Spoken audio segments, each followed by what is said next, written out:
a Ação Nacional está de volta e o nosso tema de hoje é como que a mulher está se resolvendo aí no mercado de trabalho. Qual é a contribuição da mulher, da presença feminina nesse meio? Em que nós mulheres podemos ajudar as empresas a avançar e também a nos firmarmos, cada um na sua profissão, cada uma na sua profissão. E hoje eu tenho duas mulheres líderes aqui na nossa bancada, que é a empresária Maria Elisa Moreira e a headhunter Carolina Cadorim. Já falamos um pouco do trabalho delas e encerramos o bloco falando dessa atuação da mulher em muitas áreas e às vezes um certo preconceito com que papel a mulher deve exercer em cada uma delas. E, gente, nós temos uma pesquisa elaborada pela ONU, lançada recentemente, que revela a baixa participação da mulher em cargos de chefia. No Brasil, por exemplo, são 37,3% no cargo de coordenação. Número baixo, né? E aí eu queria saber, a mulher não está preparada para ser chefe, Maria Elisa? Então, você sabe que esse fenômeno do percentual é uma coisa que me incomoda já há alguns anos, né? Como eu entro muito conduzo muitos workshops, muitos cursos, palestras, é interessante, assim, quando a gente ministra e conduz cursos para cargos talvez mais operacionais ou pessoas que estão em desenvolvimento, a gente vê um número até razoável de mulheres em sala. Ou cursos mais genéricos, tá? Assim, temas mais abertos, tá? Uhum. Comunicação, relacionamento interpessoal, autoconhecimento, etc. São temas que a gente tem bastante, gestão de pessoas, né? A gente tem, assim, os temas mais amplos. Quando a gente começa a migrar para os assuntos, e aí eu até pego gestão de pessoas, né? Também como um importante tema. Quando a gente começa a perceber que aquele tema é mais voltado para a liderança, ou que o cargo naquela instituição começa a subir um pouquinho mais, então aí a gente vai falar para coordenação, gerência, diretoria, eu começo a ver um esvaziamento de mulheres na sala. Começa a ficar mais homens. Assim, já aconteceu uma semana de workshop para uma empresa, eu ser a única mulher na sala. Nossa. Né? Então, assim, maioria engenheiros, maioria, já tive escritório de advocacia, maioria advogados, homens, no agronegócio bastante também, é um segmento que eu atuo bastante, e é interessante, sempre foi um fenômeno que me chamou muito a atenção. Então, assim, eu acho que é uma questão até, é um paradoxo, né? Por um lado, as mulheres talvez não cresçam nas suas carreiras porque não estão, talvez, bem preparadas, mas não haja preparo porque elas também não são promovidas. Então, é como se fosse um ciclo. Uma coisa leva a outra. Uma coisa leva a outra. No entanto, eu acredito sim que esta mulher está... A mulher eu vou aqui talvez causar uma certa polêmica, assim, nós somos líderes meio que naturalmente, assim, nós lideramos muito em várias frentes na nossa vida. E nós estamos, talvez, sendo mal utilizados nas organizações. Acho que se as organizações olhassem para as mulheres com o devido respeito, né, e dessem às mulheres, de fato, as condições adequadas de formação, olhassem a mulher como uma figura mais tática e mais estratégica, eu acho que as organizações tenderiam aí a ter olhando até para a rentabilidade, né, teria uma rentabilidade melhor. Mas precisamos mais formação. Né? Eu percebo isso muito claramente. Assim, do ponto de vista da educação, precisa ser investido, precisa de investimento. Carol, você recruta pessoas e eu quero saber se você recruta muitas mulheres para serem chefes. Como é que é isso? Isso tem acontecido muito, Simone. A gente tem, inclusive, hoje empresas que têm como meta, né, de resultado incluírem mulheres em funções de liderança.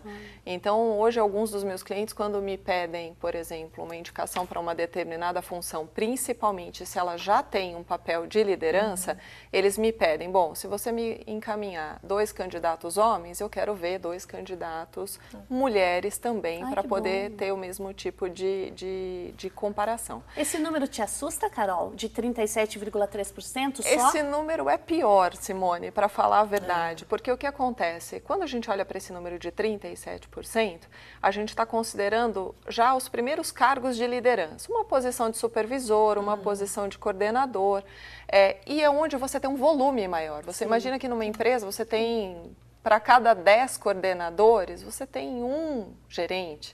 Para cada 10 gerentes, você tem 1 diretor. Quanto mais a gente sobe nessa escalada, menos esse número cresce. Só diminui. Só diminui. Existem vários estudos, por exemplo, que mostram que empresas com mais saúde financeira, mais rentáveis, são aquelas onde você tem alguma mulher naquele naquela faixa da organização que a gente chama de board da companhia, alta liderança. Eu acho que vale a pena a gente destacar um ponto. A mulher, ela sempre, ou no passado, ela vinha com uma tendência muito grande de buscar formações nas áreas de humanas. Entendi. Porque é onde a gente normalmente enxerga a mulher. Ela é assistente social, ela é psicóloga, não é? Sim. Talvez a gente se sinta mais confortável também. E a gente viveu dentro dessa cultura durante muito tempo, de que a mulher, ela tá ali para cuidar, né? A mulher não tá ali para calcular qual que é a área daquele espaço para instalar uma equipe. Não, né? A mulher está ali para ela cuidar, ver se as pessoas do projeto estão engajadas. Então, durante muito tempo, a gente teve esse tipo de visão direcionada para a mulher.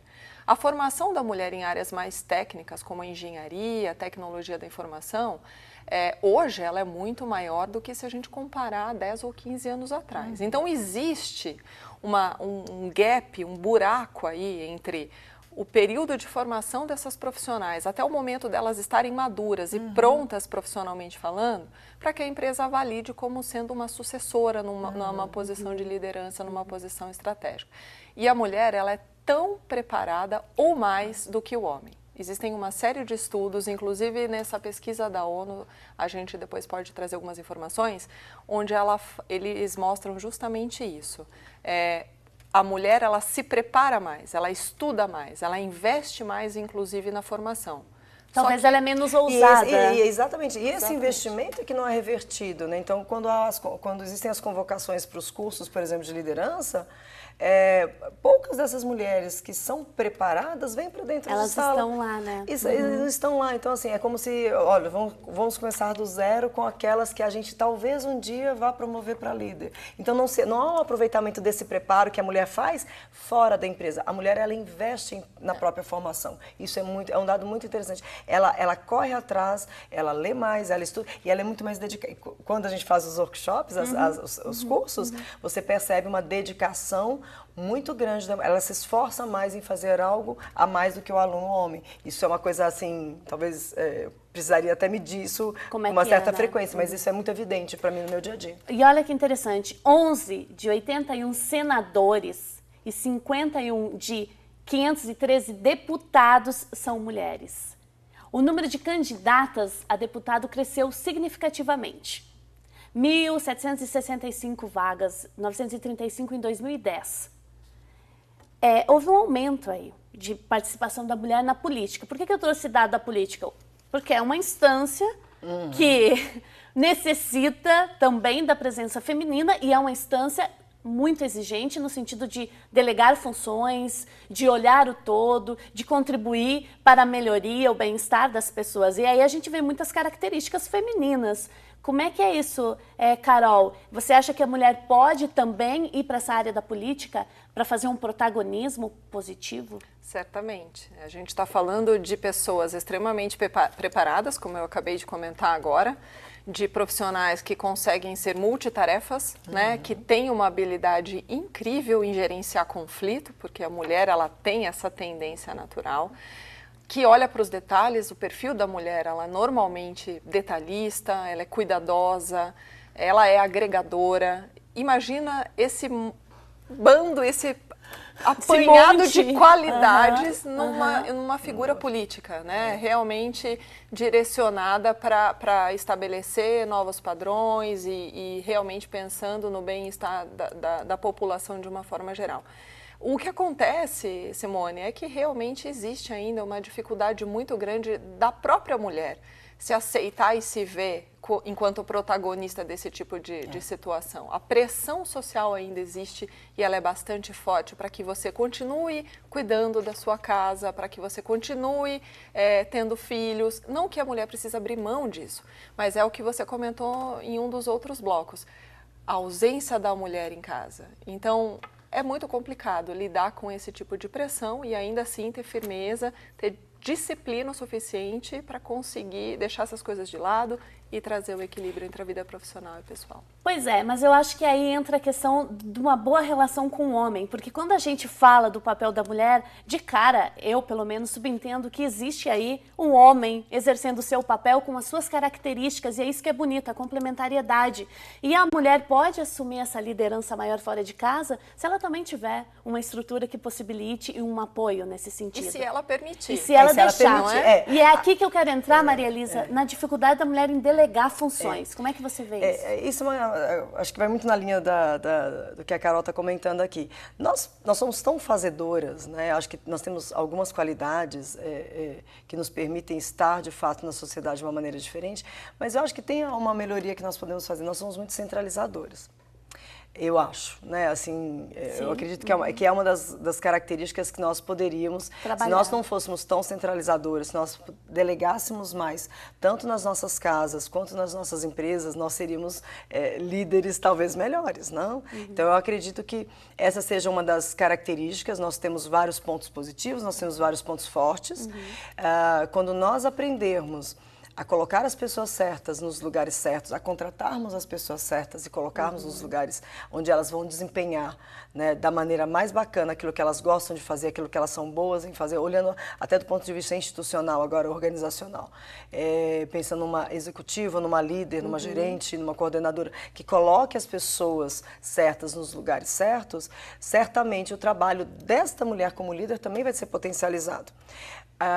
Talvez a Carol tenha dados até mais profundos em relação a isso, mas assim, a mulher ela tem dificuldade até de contratar talvez outras mulheres, né? Em algumas situações, assim, por quê? Por medo, por receio, e tem alguns estudos que a gente precisa até entender e aprofundar, né? Para compreender qual é o movimento para os próximos anos, quais são as tendências para os próximos anos e deixarmos, de fato, as organizações prontas para ter esse equilíbrio entre homens e mulheres. Nós não estamos aqui, acho que, fazendo nenhuma apologia, não, nós mulheres, né, queremos, né, vamos conquistar o mundo. Não é isso, mas é esse equilíbrio. Nós estamos, talvez, com uma presença muito forte nas organizações, na sociedade de modo geral, tanto na área política, na área organizacional, nas nossas comunidades, né? Nós temos aí mulheres que são guerreiras nas suas realidades sociais e que talvez não tenham aí o destaque e o reconhecimento, né? Então, a partir do momento que ela conseguir distribuir tarefas que são mais operacionais para fazer o que é tático, né, e o que é, de fato, mais bacana dentro da carreira e dentro da profissão, certamente ela vai ter um desenvolvimento melhor para ela e, obviamente, para a sociedade e para a organização na qual ela estiver inserida. Nós vamos para um rápido intervalo, não sai daí. A gente vai já falando sobre esse tema, mulher no mercado de trabalho. Até mais.